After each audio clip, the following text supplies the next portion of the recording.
இன்னமா பண்ணலாம் டிஸ்கோவுக்கு போகலாம் ஓட்காவ போடலாம் ஓடி பாடி ஆடலாம் ஆல்ரெடி நடிகர் ஸ்ரீ பத்திய தற்போதைய நிலை குறித்து தான் பலருக்குமே அதிர்ச்சி ஏற்படுத்தியிருக்கு.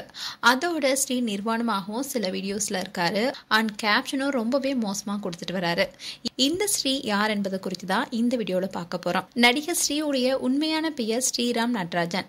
இவர் நவம்பர் 13, 1987 பிறந்திருக்காரு. இவருக்கு இப்போ 37 வயசு ஆகுது. And alpha arts and science காலேஜ்ல விசுவல் கம்யூனிகேஷன் படிச்சுட்டு இருந்தாரு. அந்த சமயத்துல விஜய் டிவில நடிக்க வாய்ப்பு இவருக்கு கிடைச்சது. கனா காணும் காலங்கள் சீரியல்ல நடித்தாரு. இந்த சீரியல் மூலமா பிரபலமும் ஆனாரு. ஸ்ரீராம் நடராஜன் என்ற பெயரை சினிமாவுக்காக ஸ்ரீன்னு மாத்திக்கிட்டாரு. இவர் கனா காணும் காலங்கள் சீரியல் மூலமா 90s கிட்ஸ்க்கு ஃபேவரட் நடிகராகவும் வள வந்தாரு. அந்த சீரியல் மூலமா ஒரு சிலருக்கு தான் சினிமாவில் வாய்ப்பு கிடைச்சது. அதுல ஸ்ரீயும் ஒருத்தர். கனா காணும் காலங்கள் சீரியலை தொடர்ந்து அவருக்கு வழக்கு எண் 18 என்ற திரைப்படத்தில் நடிக்க வாய்ப்பு கிடைச்சது. அந்த படத்துல அவருடைய வித்தியாசமான நடிப்பு அண்ட் பாவமான முகம் பலரையுமே கவர்ந்தது. முதல் படத்துல ஐயோ பாவம்னு சொல்ல வைத்த ஸ்ரீ அடுத்த திரைப்படத்துல மிரட்டலா நடிச்சிருந்தாரு. ஓனாயும் ஆட்டுக்குட்டியும் மாநகரமும் நடித்தாரு. மாநகரம் படத்துக்கு அப்புறமா பட வாய்ப்பு இல்லாதனால பிக் பாஸ் நிகழ்ச்சியில போட்டியாளராக கலந்துகிட்டாரு. ஆனா போட்டி தொடங்கிய 4 நாட்கள்ல எனக்கு இதெல்லாம் செட் ஆகாது, என்னால போன் இல்லாம இருக்க முடியாதுன்னு சொல்லிட்டு வெளியே வந்துட்டாரு.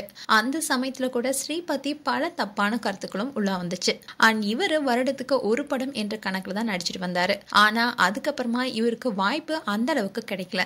அந்த சமயத்துல தான் இருகுபற்று படத்தில் நடிக்க இவருக்கு வாய்ப்பு கிடைச்சது. இந்த படம் பல வருஷத்துக்கு முன்பே ஷூட்டிங் நடந்து முடிஞ்சிட்டாலும் 2023 தான் ரிலீஸ் ஆனிச்சு. அப்ப கூட அவரை பார்த்ததும் ஃபேன்ஸ் எல்லாருமே ஏன் தொடர்ந்து சினிமாவில் நடிக்கலன்னு தான் கேள்வி எழுப்பினாங்க. இந்த படம் நல்ல வரவேற்பும் கொடுத்தது. அந்த சமயத்துல படத்தோட வெற்றியை பத்தி அந்த படத்தில் நடித்த நடிகர்கள் இன்டர்வியூ கொடுத்திருந்தாங்க. அப்போ கூட ஸ்ரீ இன்டர்வியூ எதுவுமே கொடுக்கல. ஸ்ரீ என்ன ஆனாரு எங்க போனாருன்னு யாருக்குமே தெரியாம இருந்தது. இந்த நிலையில தான் ஸ்ரீ எழும்பும் தோளுமா அடையாளமே தெரியாத அளவுக்கு இருக்க போட்டோஸ் அண்ட் வீடியோஸ் இணையத்துல வெளியானுச்சு. இதை பார்த்த நெட்டிசன்ஸ் எல்லாருமே அதிர்ச்சி அடைந்தாங்க. ஸ்ரீக்கு என்ன ஆச்சுன்னு கேட்டுட்டு வந்தாங்க. ஆனா ஸ்ரீ தலைக்கு கலரிங் அடிச்சுட்டு நிர்வாணமாவும் சில வீடியோஸ்ல இருந்தாரு. இதை பார்க்கும்போது அவர் மனதளவுல பாதிக்கப்பட்டிருக்காருன்னு சொல்லப்பட்டுச்சு. இந்நிலையில்தான் ஒரு பத்திரிகை இவருடைய உறவினர் கிட்ட பேசியிருக்காங்க.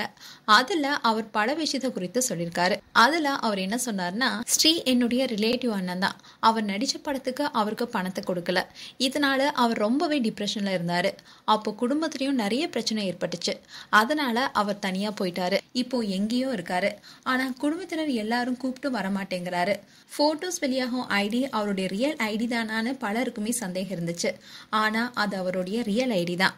லைஃப்ல நிறைய நடிச்சும் அவருக்கு பணம் கிடைக்கல. நிறைய பேரு அவரை ஏமாத்திட்டாங்க.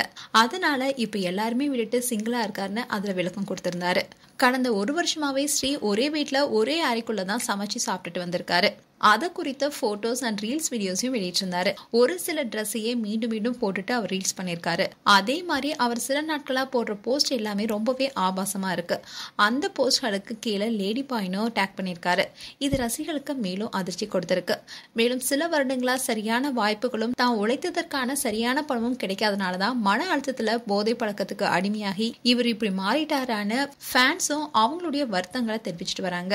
மேலும் நடிகர் ஸ்ரீ குறித்து உங்களுடைய கருத்துக்களை கமெண்ட் செக்ஷன்ல சொல்லுங்க. இது போன்ற வீடியோஸை பார்க்க நியூஸ் தமிழ் கிளிட்ஸ் சேனலை சப்ஸ்கிரைப் பண்ணுங்க. மறக்காம நோட்டிபிகேஷன் பட்டனை கிளிக் பண்ணுங்க.